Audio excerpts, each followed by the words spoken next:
mama yangu.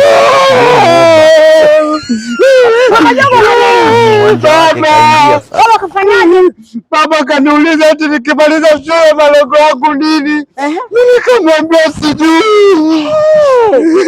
Anambia nisiende shuleni. Makubwa. Subiri, nyamaza siri. Yaani wewe baba yako kakuuliza umekosa nafasi ya kumjibu? Mimi mwenzio silelewi na baba na mama, nalewa na shangazi. Lakini shangazi yangu ingeniuliza, nakwambia ningempa majibu mazuri. Yaani ningempa majibu mazuri. Ningemwambia nikimaliza shule nina mpango wa kutafuta HB. Mmoja hivi. Na kula naye bata, nakwambia. Mara tunaenda da safari. Mara tunaenda uhakiki.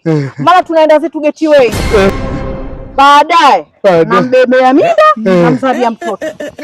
Kwa hiyo na mimi nikamwambia baba nitafute HB nipe mimba. Hii ni maajabu. Endelea na masomo. Wewe wa kiume. Ni wa kiume. Yaani cha kukusaidia.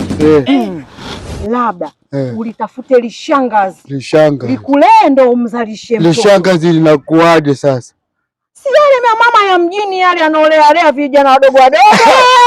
Lishangazi.